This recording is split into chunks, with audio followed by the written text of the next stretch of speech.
मी तमाम मुंबईकरांच्या वतीने आपल्या सर्वांचे लाडके मुख्यमंत्री आदरणीय देवेंद्र फडणवीस यांचे स्वागत करण्यासाठी भारतीय जनता पक्ष मुंबईचे अध्यक्ष आमदार अमित साटम यांना विनंती करतो की त्यांनी आपल्या सर्वांचे लाडके मुख्यमंत्री आदरणीय देवेंद्रजींचा या ठिकाणी स्वागत करायचं। भारत माता की। मी या ठिकाणी आपल्या सर्वांचे लाडके मुख्यमंत्री देवाभाऊ यांना विनंती करतो की त्यांनी तमाम मुंबईकरांना महाराज प्रौढ प्रताप पुरंदर क्षत्रिय कुलावतंस सिंहासनाधीश्वर मुघल दल संहारक भोसले कुलदीपक राजाधिराज छत्रपती शिवाजी महाराज की। छत्रपती शिवाजी महाराज की जय। जय भवानी। जय शिवाजी। जय शिवाजी। जय भवानी। भारत माता की। भारत माता की। भारत माता की। छत्रपती शिवाजी महाराज की। धर्मवीर छत्रपती संभाजी महाराज की जय। भवानी। जय भवानी। जय जय जय जय जय भवानी। जय जय जय जय जय शिवाजी। वंदे वंदे वंदे वंदे वंदे भारत माता की। हिंदवी स्वराज्याचे सरसंस्थापक छत्रपती शिवरायांना मानाचा मुजरा करतो। भारतीय राज्यघटनेचे शिल्पकार भारतरत्न डॉक्टर बाबासाहेब आंबेडकर यांना मानवंदना अर्पित करतो।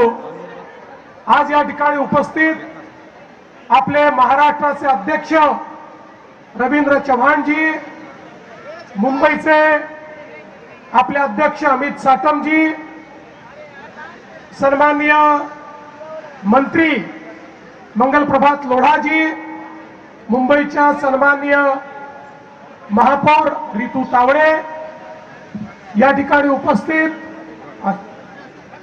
सन्माननीय आपले मला दिसले नाही, माझं लक्ष होतं, माननीय मंत्री महोदय आशिष शेलारजी, माननीय आपले विधानसभेचे अध्यक्ष राहुल नार्वेकरजी, मंचावरील सर्व सन्माननीय आमदार पदाधिकारी आणि उपस्थित माझ्या सर्व युवा भारतीय देशभक्त भगिनी आणि बंधूंनो, आज खरं म्हणजे मला दोन सागर दिसतायत। एक आपला हिंद महासागर समोर दिसतोय आणि दुसरीकडे तिरंग्याचा महासागर मला या ठिकाणी पाहायला मिळतोय।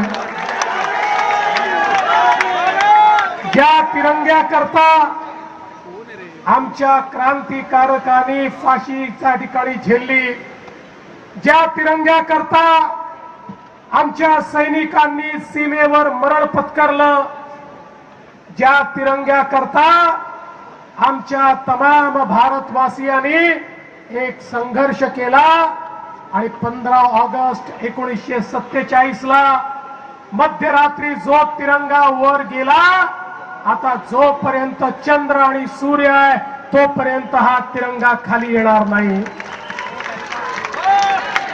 आज देशाचे प्रधानमंत्री माननीय नरेंद्र मोदीजी यांच्या नेतृत्वामध्ये भारत जगातली चौथी सर्वात मोठी आर्थिक महासत्ता बनलेला आहे।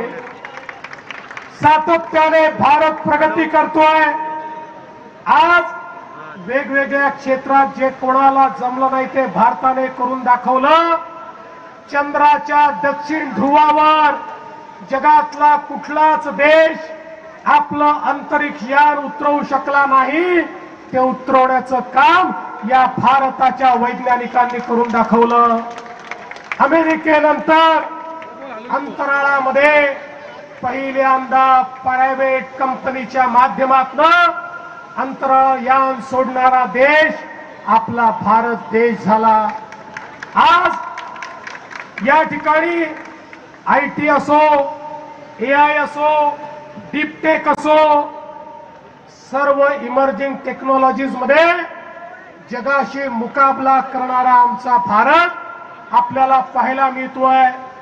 जगातली दुसऱ्या क्रमांकाची सगळ्यात मोठी स्टार्टअप इकोसिस्टम म्हणून गेल्या 7-8 वर्षात हाच भारत जगासमोर उभा राहिलेला आहे आणि एक प्रचंड मोठी शक्ती, युवा शक्ती, जगामध्ये सर्वाधिक युवा असलेला देश हा आमचा भारत देश झालेला आहे।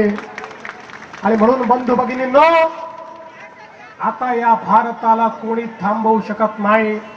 हे खरंय, काही शक्ती भारताला थांबवायचा प्रयत्न करतायत, काही परकीय शक्ती देखील हा प्रयत्न करतायत की भारताची घोडदौड थांबली पाहिजे।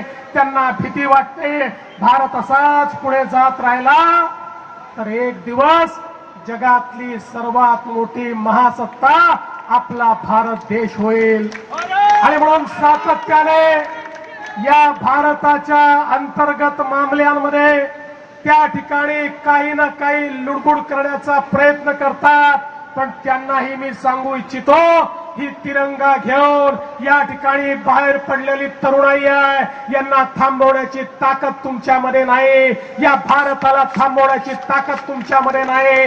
आता भारत पुढेच जात राहणार आणि मोदीजींनी ज्या भारताची संकल्पना केली आहे, मित्रांनो, आता केवळ 2 दशक बाकी आहे। 2 दशक 2047 ला हा भारत जगातला विकसित देश म्हणून या जगाच्या नकाशावर आपल्याला पाहायला मिळेल। आवश्यकता केवळ एकाच गोष्टीची आहे, छोट्या छोट्या गोष्टींमध्ये अडकून आपल्याला चालणार नाही, जातीपाती धर्माच्या भेदात अडकून आपल्याला चालणार नाही, वेगवेगळ्या वादात अडकून आपल्याला चालणार नाही। आपल्याला एकच दृष्टिकोन घ्यावा लागेल, आपल्याला एकच मंत्र घ्यावा लागेल, आम्ही एक साथ चलू, आम्ही एकत्रित चलू, कदम से कदम मिलाकर चलेंगे, तिरंगा हाथ में लेकर चलेंगे, तिरंगे की आन बान और शान के लिए एक साथ जिएंगे और एक साथ मरेंगे। अशा प्रकारचा विचार घेऊन जर आपण पुढे गेलो तो मां कसम भारत को कोई रोक नहीं सकता, भारत को रोकने की ताकत किसी की नहीं है। आणि म्हणून मी तुम्हाला एवढं सांगण्याकरता आलो आहे, आज जरी तिरंगा यात्रा आपण काढत असलो तरी तिरंगा आमच्या मनामध्ये आहे, तिरंग्याचा सन्मान आमच्या मनामध्ये आहे, या भारताचं संविधान आमच्या मनामध्ये आहे, या भारताचा स्वाभिमान तो आमच्या मनामध्ये आहे। हा स्वाभिमान या ठिकाणी सातत्याने जागृत ठेवून आणि नवभारताची जी संकल्पना मोदीजींनी मांडली आहे, तो नवभारत तयार करण्याची जबाबदारी आता तुमची सगळ्यांची आपली आहे। ही जबाबदारी येत्या काळामध्ये आपण पार पाडू आणि जबाबदारी जर आपण पार पाडली तरच हा तिरंगा हाती घेण्याला काही ना काही अर्थ आहे, तरच तिरंगा हाती घेण्याची या ठिकाणी खऱ्या अर्थानं आपली क्षमता आहे। मी पुन्हा एकदा 15 ऑगस्टला येणाऱ्या भारतीय स्वातंत्र्य दिनाच्या आपल्याला शुभेच्छा देतो। 9 ऑगस्टला क्रांती दिन होता, क्रांती दिनापासून तिरंगा यात्रा आपण सुरू केली आहे। पुढची क्रांती 9 ऑगस्ट 1942 ची क्रांती ही करो या मरोची क्रांती होती। 1942 ची क्रांती ही भारत छोडोची होती। आताची क्रांती ही करो या मरोची आहे, पण ती विकसित भारत तयार करण्याकरता करो या मरोची आहे। आताची क्रांती ही या भारत विरोधी शक्तींना भारत छोडो म्हणण्याची क्रांती आहे। आताची क्रांती तुमच्या आणि आमच्या जीवनामध्ये परिवर्तन घडवण्याकरता आपल्याला एकत्रितपणे करायची क्रांती आहे। आणि म्हणून आपल्या सर्वांना मी या ठिकाणी मनापासून शुभेच्छा देतो आणि आपल्या माध्यमातून उद्याचा भारत हा एक मजबूत भारत, एक स्वाभिमानी भारत आपण घडवून दाखवू. आणि या स्वाभिमानी भारतामध्ये जसा तिरंगा सगळ्यात वर राहील तसा माझा महाराष्ट्र, शिवरायांचा महाराष्ट्र देखील सगळ्यात समोर पहिल्या रांगेमध्ये आपल्याला दिसेल. हा विश्वास आपल्या सर्वांना देतो आणि माझं बोलणं संपवतो. धन्यवाद. जय हिंद, जय महाराष्ट्र, जय भारत, भारत माता की. धन्यवाद देवाभाऊ देवेंद्रजी.